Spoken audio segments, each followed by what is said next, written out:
Hello and welcome. This is episode 36 titled Dismantling the Church.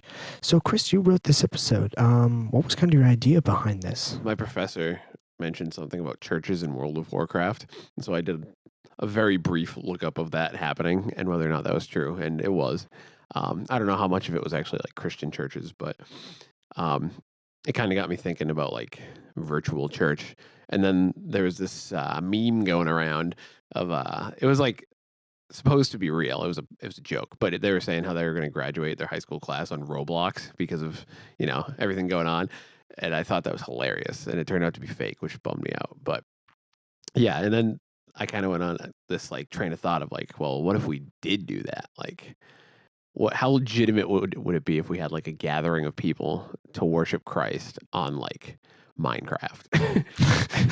And then like I'm also just reading, partially because I'm assigned it, a lot about like ecclesiology and what makes a church and like what is a church. And like now that everything's virtual right now, it's like what actually is a church?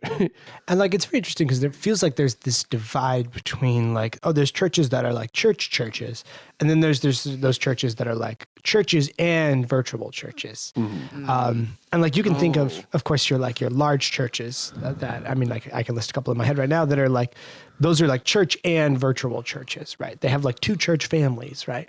Whilst there's like the churches where it's like, oh, they can't maintain a website and like things are just disorganized and really don't know how to use a computer. And it's very interesting that there is this divide between these kind of two very different worlds. And some of that like does with age and demographics of those churches, of course. But it is very interesting that there's such a large, well, I mean, I guess a lot of it does with technology literacy, I think, where I think a very small population of people is capable of producing that online and virtual content, opposed to a lot of people who can't. So there's a very interesting divide in that. Yeah, because like you said, a church, like there's a church back in my hometown that's like 20 people, and they're all wicked old, and I don't want to assume none of them know how to use a computer because they might, but there's much less likely to, even if they could use a computer, like to have that online gathering and presence, I guess. Tyler mentioned something that I like completely, like the whole idea of like comparing churches. Part of me, I also probably just misinterpreted it in my head. But another thing that I was thinking about was like remote churches.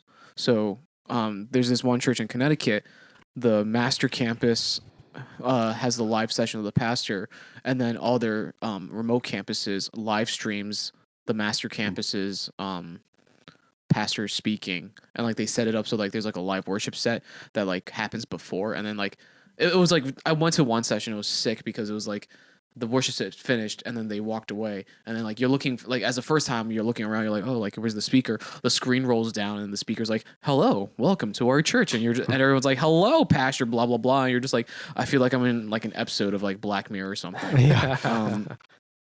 But it's also, I don't know, just like the transition from that to the current state of things where like now there are people who do live streams. There are other churches that do decide to go with like pre-recordings and post them online at certain times. So yeah, what makes a church? If you're at home watching like one church's set like worship service and all that stuff, are you still part of that church? And if so, are you, and then you watch another services, are you part of that church too in that sense? Or are we just all collectively in one church? Right. Oh, man. In my head, I was like, okay, so if you're sitting in your living room watching this church service, are you really a part of that church?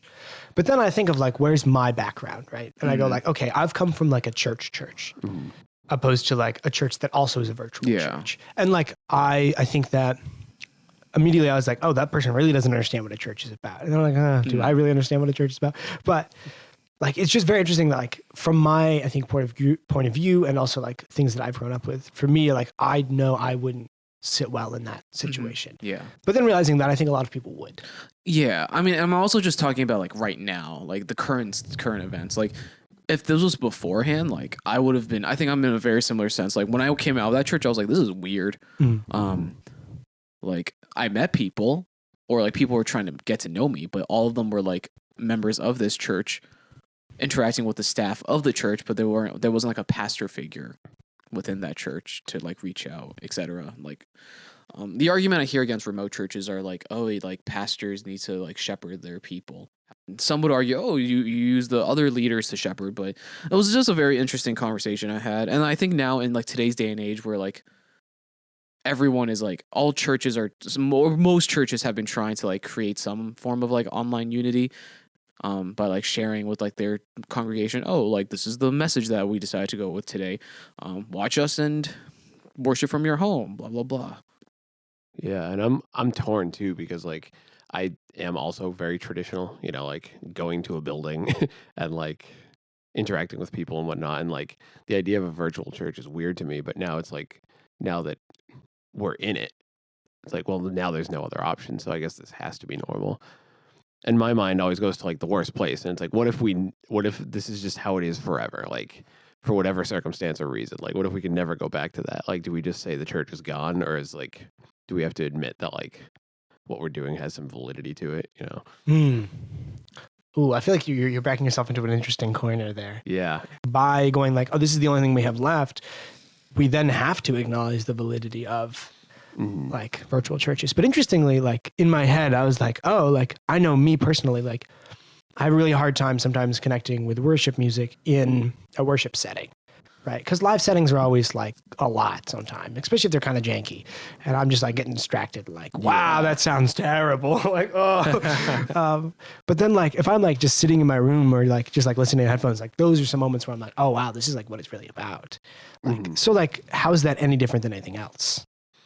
Yeah, I was like talking to some classmates the other day about their Easter services, and like one person was saying how, you know, it was super weird for him not being in person for worship, and like. You know, it felt very weird and disconnected and distant. And then one other guy said, like, that was the most intimate worship set that I've ever been a part of. Because, like, I wasn't, like, worried about what the person next to me was doing or, like, worried about, like, what I was wearing or, like, there wasn't any of that stuff going on. Yeah. So it's like, that's weird how two people can have, like, two opposite reactions to the same situation. I was just bummed I couldn't wear a suit. Yeah, right. It's like the only time in the year I wear a suit. It's Easter. I know. I'm so bummed. I love breaking suits out. Yeah, and instead I was just like wearing a hoodie and unshaven. Yeah, I had a new suit I was going to wear too. I was prepared for months. Really? Now I don't know when I'm going to wear it. Next time we record, we're all wearing suits. Yeah, that's it. Right now. Effort. So much effort. But yeah, like it's, I don't know. I keep coming back to this point of like, there must be validity in, that sounds like I'm attacking them. I don't want to attack virtual churches because they do phenomenal things that I think a lot of churches have a really hard time doing. And like, I think that is the beauty of it is they're going to cater to the population they cater to. Yeah. And casting the widest net you can. Like that's, you know, going out and making disciples. That's the Great Commission right there. Right. Yeah. And it's in a different way too. Like I think you said you nailed it on the head. Like in my opinion, it's like who they are trying to reach, they are reaching. The way they present, the way they speak, it speaks to somebody out there. I think part of it too is just like it comes down like it always comes down to the individual, but it's just like, you know, like is church a place you go to on Sunday to see other people and make small talk and then head out after just hanging out and being stuck in a room for like an hour or so? Or is it actually a place of worship for you where you can be with the Lord and you can see the Lord through other people? I think it's all about like how one interprets, like how one like approaches it in this time and season. My old man, he's a pastor, and he's like, yeah, I have to record and then like post it and everything. And then like he was asking me what I was doing this past Easter, and how I celebrated. And I was like, oh, this is some dicey conversation because I went to a gathering of almost 10 people, and he was just like, and that's a whole nother conversation itself, the idea of house churches. But he was telling me how, like, for him and his congregation, they met on Zoom. Now, even that can be a dicey conversation with the current events that are going on. But using that platform for him, he has been so beneficial. Old man Sue has not left his house for a year. Really? And yet he is, I admire him a lot because, like, he's always done, like, not necessarily he's always done phone calls. shepherding for him was not just limited to just visiting people. He would make phone calls on the daily. Like he had a prayer group on this night and that night, and then as time progressed, he only took that former ministry and then applied it to the other ministries. And he was telling you can make this happen. It's just a matter of how much like effort and like faith you have in God to push forward for this. So, Old Man Sue, you say you don't listen to my podcast, but I shouted you out, so you better listen to this, Dad. Ugh. Anywho, sorry. Like. No, that's Dad a good vibe, point. dad moment. If you're like evangelizing on Xbox Live, are you any like most people probably aren't going to come to Christ playing like Halo, but like if somebody is, then what's wrong with that? You know, like, It's very easy to demonize anything, right? And I think that's my life story, is that it's easy to point fingers at something else when really you're the problem. But if we look back, I always like use the example like the printing press is the work of the devil. Right. It's like, okay, clearly not. And I don't think anyone is claiming that here. anymore. Right. Well, anymore. I do think some people will say that the internet is going to kill churches and that it's, the work of the Antichrist or something. But I think that's a kind of small minority of people. But I do think, there's a danger in using such tools, right? Because it's not that new. The internet's been around for as long as I've been alive, but like, it looks so drastically different. And it is very new in the retrospect of, life. Humanity, but, humanity. But it is a tool to be used to spread the gospel. And I think doing that in any manner is like back to this idea of justifiable, right? Right. Like it is worth the effort to put into it. Like the ends justify the means kind of thing. No, not even that. Like it's beneficial. Like it's good. I think that it's more difficult, right? Like I'm sure back in the day when they were like printing things on the printing press, like people were probably, like very against hearing messages via the, written books or whatever. True. That's true. Even audiobooks, when those were new, people were like, what? You're going to make me listen to a book? But now it's a pretty common. Yeah, a lot of people way of listen to taking books. it. Even podcasts were like a joke at first. And now, we're kind of a joke. Yeah, it's still a joke. But, and I think there's like a danger in using certain technologies. Danger seems like a drastic word, but like, I think that there is an inherent risk to using any considerably new platform for sharing any message, but especially the gospel. And like social media and the internet and all those other things are, there's danger of using those. Like messages can be conceived wrong. Okay, and I don't think like, it's a weird way to put that, like that there's danger there, but like. But yeah, it's like the way things can be perceived. I think we can underestimate that. Because like things you would have a normal conversation about if somebody's just like posting about it aggressively in their Facebook story, I don't have a Facebook, whatever it is, then it's like, it seems aggressive or condescending or like perceived totally differently than if you're having like a face-to-face conversation or something like that. And being someone like I have a really hard time connecting with online churches. Like my big thing as I was driving to school, I have like a 45-minute drive to school, is I would like try to jam a sermon in so I always listen to a sermon on my drive there and then listen to music on the way back. Which was like very interesting. And I don't know why I did it. But why not? It was great. It was very interesting. And like, it was a good way to learn things and kind of take in new ideas, and get me kind of hyped for the day sometimes. But like, I learned that like, I don't honestly remember much of that or how much I took away from that. Cause my mind was preoccupied. So like, I know like for me personally, like, I know that wouldn't work, but like, I'm back to the point of like, but it works for somebody. Yeah. Yeah. That's true. My girlfriend, who I know is listening, which is why I don't feel bad shouting her out, said like she doesn't like to listen to the Bible on audiobook because she has an easy time like tuning it out. She doesn't like the idea of being able to tune out scripture instead of being able to like actively listen to it. We had a tangent on this podcast earlier, but it's just like how like one can understand or like learn. I'm working in special education now. And it's like, each of these kids, you need to cater towards them and like understand their needs and desires to like understand something. I think very similarly, like in some cases, like the way like one like lives out their Christian life, like maybe they do need a community to help like bolster them, or maybe they just need a few like brothers and sisters to keep them in check. it varies to the individual. We can't just like slap like a one size fits all. Mm-hmm. Do you think there's a point where it gets too ridiculous? Like if we started an Animal Crossing church, because everyone seems to be playing that right now. I was trying to envision that. Like, does that become legitimate if enough people do it? If somehow they are using that platform to talk about Christ and people are actually being moved, then I don't think that's wild.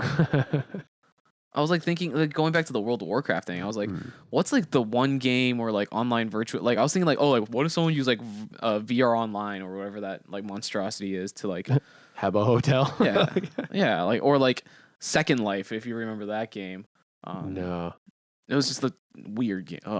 Anywho, but just like or Maple Story, like Club Penguin. Club Penguin, R.I.P. But like someone out there must have tried. Like I can see some weird like kids like I want to go tell people about Jesus online. It's very interesting you use the word weird there. I don't want to nitpick. I don't know why. I like once I committed and I was like, dang it. And it was very interesting because I mean I had the same thought and I assume right like for us we go like it takes an odd person to do that. But I think looking at the state of the world as it is in coronavirus, as we are forbidden from meeting in churches and having these things for the betterment of human life, but like we are presented with opportunities that we in the past thought were ridiculous and that only, weirdos could do. Right. Because it's our only option, as you would say. So, I mean, as Chris backed himself into a corner earlier, what happened if your only option was to have a Club Penguin church? Right. Yeah. As ridiculous as that sounds, like if that's all you could do, then do it. And there are probably like, especially in like areas like where you can't, like, oh, for sure. I know this, like underground churches is a prime example of that. In like China, it's like, oh, our government hates it when we do this. So, and that's what I was thinking of, like countries where it's literally illegal to worship, So why not use a platform that allows you to meet with people? They used to use catacombs. Given the circumstance, like this is like an amazing opportunity. And I mean, a curse and an opportunity, as is everything in life. But like we can see the opportunities that are presented in front of us, the ways that we can share the gospel, the wider net we can cast. At the same time, we do see the dangers of people not being connected. And for those people who have that hard time connecting via the internet, like there's not really a lot for them. Right. And so like we can see the dangers in that also. Yeah. Yeah. I mean, I have a student who can't even get on Zoom or like watch videos because there's no internet connection in his town. It's like, well, I was kind of banking on you having the internet, right? So like now what do I do? And so it's like there's not a one size fits all kind of thing. So you titled it "Dismantling the Church," which I like because my first thought is like, yeah, we could just I guess not worth the effort. Let's just tear it down, do it all from our homes. Let's just have Zoom everything now. I don't have to leave the house anymore. But like, I think there's some things that should be dismantled, and I do think that. In that process, we will see some things that are broken and that can be fixed and that can be utilized for other things. And I think this is an opportunity for that. And I think it's also dismantling, like, there's a lot of bickering about like worship preferences, music, like the carpeting, like we've talked about in other episodes, and like even some of the interdenominational lines are a little bit skewed right now. I mean, they still have their fundamental beliefs, but now it's more like, oh well, we can't actually do half the things that we thought mattered to us. So like, do they matter and we try to recover them a certain way, or do we kind of like let that go? But yeah, like this idea of that some things are being stripped away, some things are being dismantled that are leading to other things. Some are causing some damage. We're like ripping the staircase out accidentally when we wanted to take the carpet, but like we're causing a little bit of damage, but also like in that we can see like, oh wow, the floor underneath this carpet actually looks kind of nice. Yeah. So yeah, I mean, I think there's some beauty, but also some danger. That was a good analogy, by the way. I like that. Thank you. Yeah, I approve. Every once in a while, I get a good one out. But yeah, so this has been episode 36, titled "Dismantling the Church." Make sure to check out our website, the number 3 losersinachurch.com. You can see like all our streaming platforms and like all our social media and stuff like that. But once again, thank you for listening. We out.